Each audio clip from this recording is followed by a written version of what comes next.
Hello dear student, welcome back again. So আজি আমি অনুশীলনী 3.3 ইয়াতে আমি দুটা ভিডিও বনাইছো question 1 আৰু question 2 ৰোমান যিমান কেটা আছে আমি কি কৰিছো ভিডিও কেটা বনাইছো এটো ভিডিও ডেসক্ৰিপচনত লিংকটো থাকিব এটো আজিৰ ভিডিওটোত আমি question 3 4 5 যিমান কেটা কভাৰ কৰিব পাৰে হেকেটা আমি সলিউশন কৰিম এতিয়া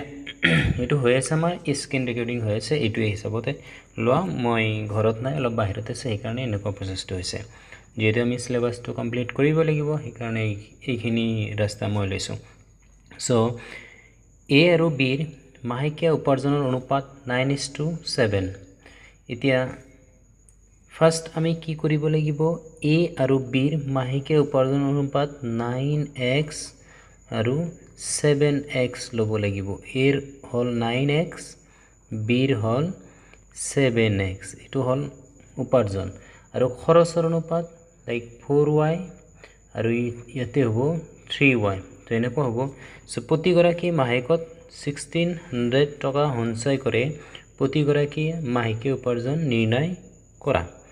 এতিয়া যিখিনি উপাৰ্জন কৰে তাৰ পৰা আমি মাইনাস কৰিম a উপাৰ্জন কৰে 9x আৰু খৰচ কৰে 4y b উপাৰ্জন কৰে 7x আৰু খৰচ কৰে 3y সো এইখিনিৰ পৰা মাইনাস কৰিলে আমি কিমান পাম ইয়াতেও 1600 পাম ইয়াতেও আমি কিমান পাম 1600 পাম সো এইখিনি আমি কথা ক'ব লাগিব যে ধৰা হল এতে আমি কোশ্চেন আমি 3 দিলো 3 দেই কিনে আমি কিনে লেট ধৰা হল এৰ মাহেকীয়া a আৰু বিৰ মাহেকীয়া উপাৰ্জন এইখিনি বস্তু ভালকে লিখিব লাগিব নহলে মানে কোশ্চেনটো একুৰেট নহয় উপাৰ্জনৰ অনুপাত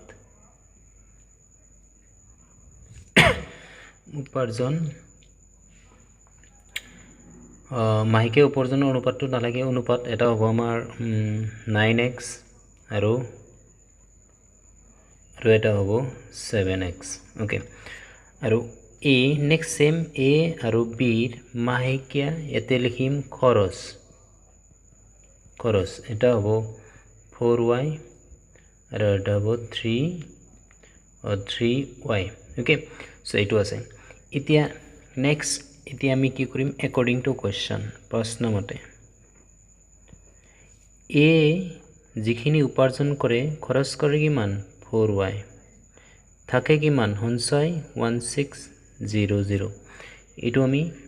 1 দিব পাৰিম ওকে আৰু b এ 7x উপাৰ্জন কৰে খৰচ কৰে 3y = থাকে কিমান 1600 এটো আমি ৰোমান 2 দিব পাৰিম এই দুটাৰ পৰা এতিয়া আমি কি কৰিম সলিউশন কেটা আমি আগবাঢ়ি লৈ যাম এইখিনি আমি তলত লিখিব লাগিব তলত লৈ যাব লাগিব তেতিয়া আমাৰ সলিউশনটো একুৰেট হ'ব ওকে সো নতুন এটা পেজ লৈছো পেজত এটা কপি পেস্ট কৰিছো ওকে সো ফাৰ্স্টলি আমি এনেকে লিখিম দেন আমি কি কৰিম 9x 7x হহক সমান নহয় 4y 3y এটোৰ সমান নহয় সো আমি এটো ইকুৱেল কৰিব হলে আমি কি কৰিম যে 1 ৰ লগত আমি কি কৰিম 3 কৰিম 1 ৰ লগত 3 ইনটু কৰিলে 27x - 12y আৰু এটোৰ লগত 16 3 যা মাৰ কিমান হ'ব 4800 এটো আমি সমীকৰণ 3 দিম আৰু 2 ৰ লগত আমি কি কৰি দিম 4 পূৰণ কৰি দিম সো 28x - 12y = 4800 সো এটো আমি 4 দিম ওকে সো 4800 নহয় এটো 64 হ'ব যেটো আমি কি কৰিছো 4 ইনটু কৰিছো এতিয়া আমি যদি চাও 3 - 4 4 - 3 যিকোনো এটা কৰিব পাৰে সো 4 - আমি 3 কৰিম 4 - 3 কৰিলে এটোৰ পৰা এটো মাইনাস কৰিম সো 28x - 27x আৰু এটো আমাৰ ক্যান্সেল যাব সো ক্যান্সেল যায় আৰু এটোৰ পৰা এইখিনি মাইনাস কৰিম 6400 - 4800 সো এইখিনি থাকিব 28 ৰ পৰা 27 গলে 1x থাকিব ইকুৱেল টু ইফালে থাকিব 1600 মানে x কি কৰি কিমান উপাৰ্জন কৰিব x আমাৰ অনলি x ৰ ভ্যালু হ'ব আমাৰ 1600 এতিয়া a মাহেকীয়া উপাৰ্জন এৰ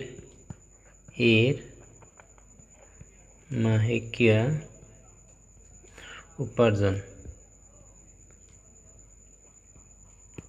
উপাৰ্জন কি আছিল 9x তো 9 into 1600 তো কিমান হ'ব 9 into 1600 তো পূৰণ কৰি চালে 14400 হ'ব ইমান টকা আৰু এৰ মাহেকীয়া খৰচটো লাগে সৰি বিৰ মাহেকীয়া উপাৰ্জন লাগে তো 7x মাহেকীয়া উপাৰ্জনৰ কথা 7 into 1600 কৰিলে 11200 হৈ যায় এটো আমাৰ হ'ব এতিয়া আমাৰ কোৱেশ্চনত কি কৈছিল এ আৰু বিৰ মাহেকীয়া উপাৰ্জনৰ কথা কৈছিল হেতু আমি উলাইছো এৰ মাহেকীয়া হল 14400 বিৰ মাহেকীয়া হল 11200 is my answer so এনেকৈ আমি কৰিব লাগে নেক্সট কোৱেশ্চনটো চাও next 4 নম্বৰ কোৱেশ্চন এতিয়া 4 নম্বৰ কোৱেশ্চনটো আমাৰ কি কৈছে যে এটা শ্ৰেণীত শিক্ষাৰ্থীসকলৰ কিছুমান শাৰীত থিয় কৰা হল আৰু যদি এটা শাৰীত 3 গৰাকী শিক্ষাৰ্থী অতিৰিক্ত হয় তেন্তে শাৰীৰ সংখ্যা 1 কম হয় যদি শাৰীৰ সংখ্যা 3 শিক্ষাৰ্থী কম হয় তেনেহলে শাৰীৰ সংখ্যা 2 বেছি হয় শ্ৰেণীত থকা মুঠ শিক্ষাৰ্থীৰ সংখ্যা আমাৰ নিৰ্ণয় কৰিব লাগিব সো এইটো কোৱেশ্চনৰ পৰা আমি কি কৰিব লাগিব এটা আমি লেট কৰিব লাগিব ধৰিব লাগিব যে প্ৰতিটো শাৰীত থকা শিক্ষাৰ্থীৰ সংখ্যা x আৰু মুঠ শাৰীৰ সংখ্যা y এনেকৈ ধৰিব লাগিব সো কোৱেশ্চন 4 যে লেট প্ৰতিটো শাৰীত থকা শিক্ষাৰ্থীৰ সংখ্যা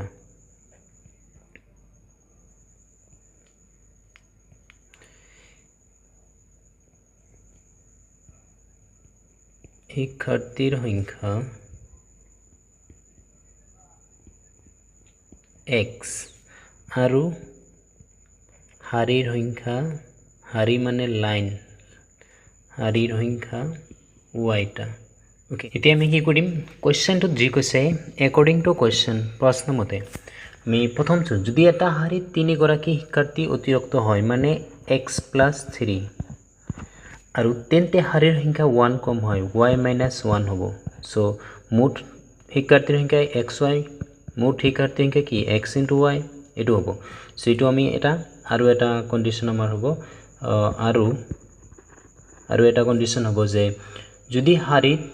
এটা শাৰীত 3 গৰাকী শিক্ষাৰ্থী কম মানে x - 3 আৰু তেন্তে শাৰীৰ সংখ্যা 2 বেছি হ'ব মানে y + 2 = xy এই দুটা আমাৰ কন্ডিশন এই দুটা কন্ডিশন লৈ আমি কৰিব লাগিব ওকে সো এইটো আমি তলত লৈ যাম এইটো তলত লৈ যাও কমপ্লিটলি সলিউশন আমি কৰিম ওকে অলপ শৰ্টকাট হলেও মানে এনেকুৱা প্ৰসেস সো কোৱেশ্চনটোৰ পৰা আমি লিখিব লাগিব সব কিছু তাৰ পিছতে আমি এবোৰ কৰিব লাগিব সো এনেকুৱা আছে তো নেক্সট লাইনটো আমাৰ কি হ'ব এটো আমি এক্সপ্লেইন কৰিম তো প্ৰথমে হ'ব xy - x + 3y - 3 মানে এটো লগত ইনটু কৰিছো এটো লগত ইনটু কৰিছো নেক্সট এটো = xy আৰু ইফালে কি আছে এটো xy - +2x - 3y - 6 = xy এতিয়া আমি যদি চাও xy cancel xy is cancel so এতিয়া আমি সমীকৰণ দুটা পাম -x + 3xy - 3 = 0 আৰু এটা হ'ব 2xy - 3y - 6 = 0 এই দুটা সমীকৰণ হল এই দুটা সমীকৰণ অলপমান মডিফাইড কৰি কি হয় চাও তো মডিফাইড মানে কি এটো যদি আমি 1 দিও এটো যদি আমি 2 দিও এতিয়া আমি এটা টার্গেট চাব লাগিব y ৰ হক 3 আছে y ৰ হক 3 আছে এটোৰ আগত প্লাস এটোৰ আগত মাইনাস সো 1 আৰু 2 আমি এক্স্যাক্টলি আমি প্লাস কৰি দিম সো 1 + 2 তেতিয়া আমাৰ কি হ'ব left hand side plus left hand side right hand side plus right hand side. So এইটো কৰিব লাগিব. So এইটোৰ কাৰণে আমি কি কৰিব লাগিব? Left hand side is minus x plus 3y minus 3. So plus twice x minus 3y minus 6 is equal to 0 plus 0. So next line to plus 3y minus 3y is cancel. দুটাৰ পৰা এটা গেলে এটা x থাকিব. Minus 3 minus 6 is minus 9. তো minus 9 is equal to 0. তো x equal to আমি কিমান পাম 9 পাম. তে x ৰ মান যিকোনো এটা সমীকৰণত আমি বহাই দিম. সো এতিয়া কি কৰিম কমা x ৰ মান সমীকৰণ 1ত বহাম. that means minus x plus 3y is equal to 3 লিখিলো. x ৰ মান আমি কিমান পাইছো 9 পাইছো. minus 9 plus 3y equal to 3. তো ইয়াৰ পৰা 3y equal to 3 plus 9 is equal to 12. that y equal to 12 upon 3 is equal to 4. so আমি পালো x equal to 9 y equal to 4. দেখি মুঠ শিক্ষাৰ্থীৰ সংখ্যা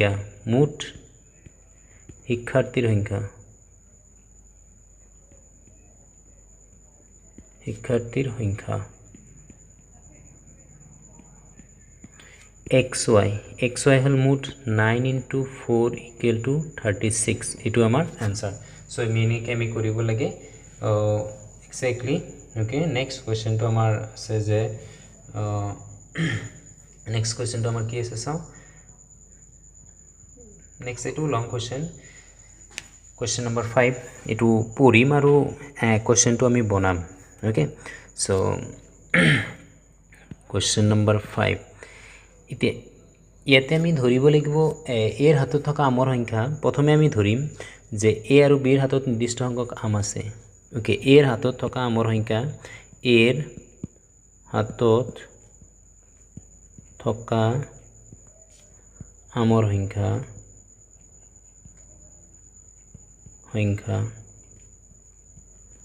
x আৰু বিৰ হাতত থকা আমৰ সংখ্যা y. এখানে আমি লেট করিলো. let us assume এর হাতত কেইটা আম আছে x টা, বির হাতত কেইটা আছে y টা. এতিয়া a b কলে তুমি মোক তোমার পৰা 30 টা আম দিয়া. মানে a কইছে x ত কেইটা দিব 30 টা. কোৰ পৰা দিব বিৰ পৰা, মানে y - 13 এটো কেস.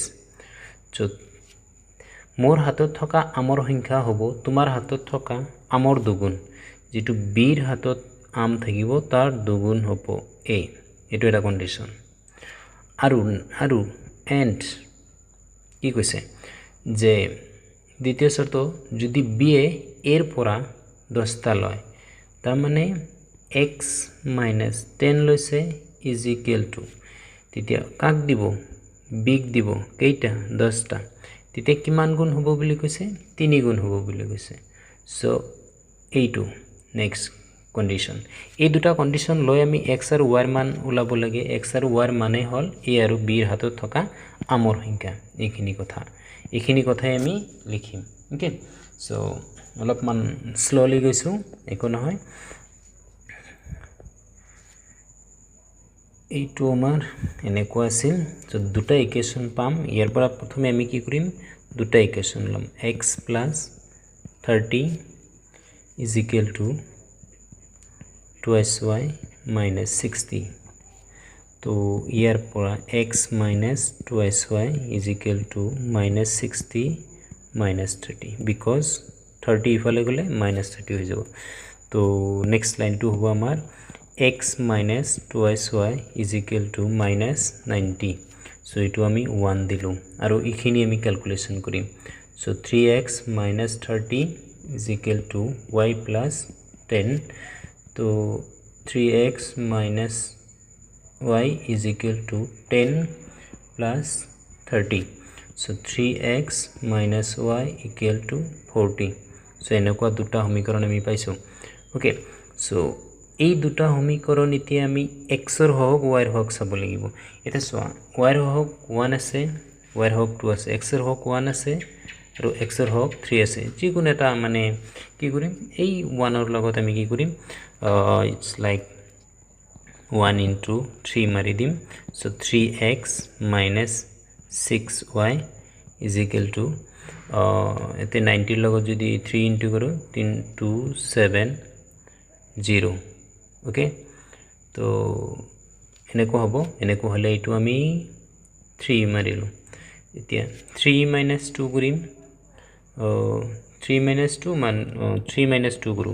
3 minus 2 কৰিছো so 3 minus 2 in plus 3 আছে 3x minus 6y minus 3 plus y 3 আছে minus 270 minus 40 তেনেকুৱা হল এনেকুৱা হলে আমি এতিয়া কি কৰিম plus 3x minus 3x cancel so 6টাৰ পৰা এটা গলে 5y থাকিব আগত এটা মাইনাস থাকিব so এইখিনি আমি কৰিলে 0 হাতে সারে 11 এর 1 হাতে 1 থাকিব 310 তো y equal to negative of 310 divided by negative of 5 so এটো যদি আমি ডিভাইড করি আমি কিমান পাম 62 y মান কিমান পালো 62 তো y equal to 62 এটিকে নেক্সট লাইনটো লিখিম y এর মান এটো মান y এর মান সমীকরণ একত বহাম না দুইত বহাম দুইত বহাই দিও সো দুইত বহাই তো 3x minus 62 is equal to 40 तो 3x is equal to 40 plus 62 in plus 3x is equal to 2 होबो इफाले हो 10 40 और 62 is 102 ये होबो okay next x equal to 102 divided by 3 time और इफाले থাকিব 1 4 टाइम 34 x तो এর হাতত আমৰ সংখ্যা কিমান এৰ হাতত আম আছে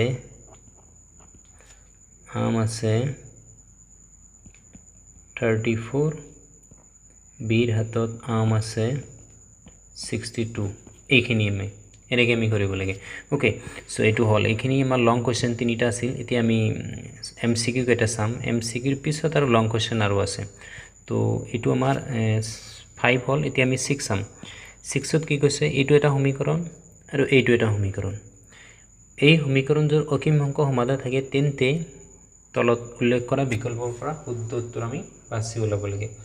this is very very danger আর ভেরি ভেরি ইম্পর্টেন্ট টাইপ হৈছে তো যদি অসীম হয় তেতিয়া হলে a1 by a2 is equal to b1 by b2 equal to c1 by c2 এইটো অনুপাত কৰিম এতিয়া আমাৰ ইয়াতে a1 ইয়াতে b1 এটো c1 এটো a2 b2 c2 this direct লিখিম মই so 1 by a is equal to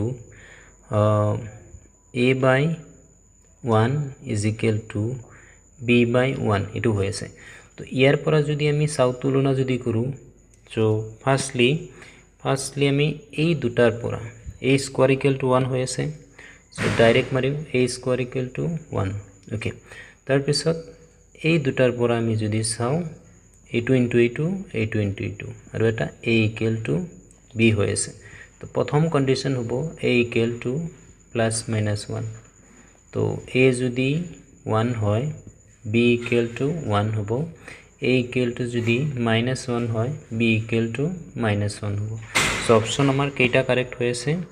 both are positive a b are positive and a b are negative এই দুটা হ'ব 1 and roman 2 so 1 and roman 2 option যেটো c আছে এটো আমাৰ কারেক্ট হয় this option c is correct okay তো option যেটো c আছে এটো আমাৰ কাৰেক্ট হয় okay এটো আমি এনেকৈ কৰিব লাগে নেক্সট কোৱেশ্চন যে কেৰ কি মানৰ বাবে this question is very very important ৰৈখিক সমীকৰণৰ অসীম সংখ্যক সমাধান থাকিব সেম কোৱেশ্চন তো এতে condition hall a1 by a2 is equal to b1 by b2 is equal to c1 by c2 তো এই তিনিটা আছে এইটো আমাৰ a1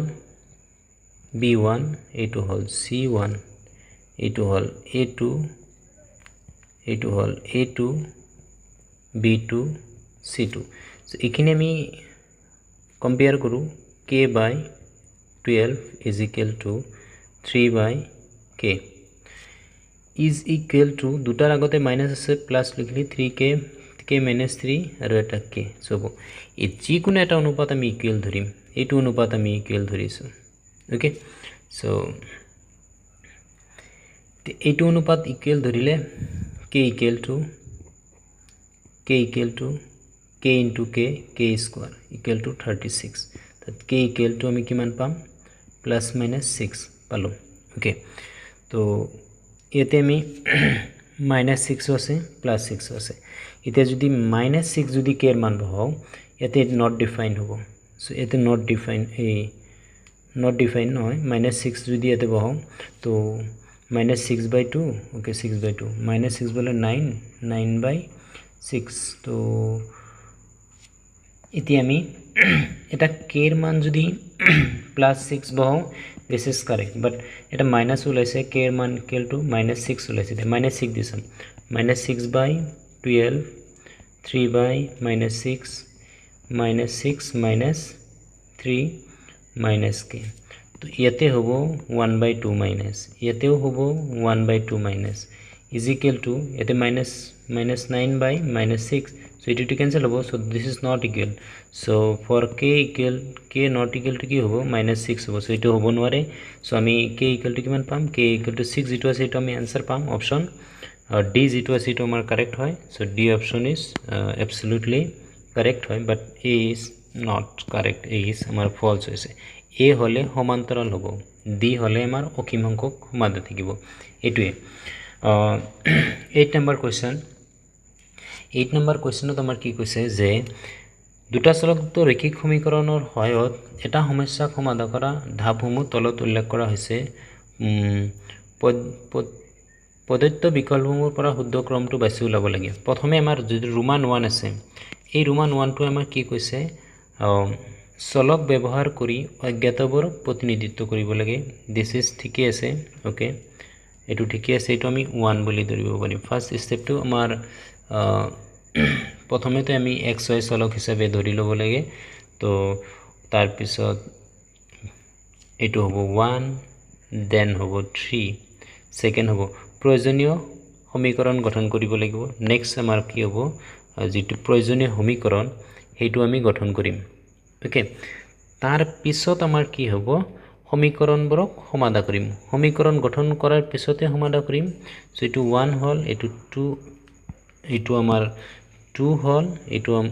আমাৰ 2 হল এটো আমাৰ 3 হল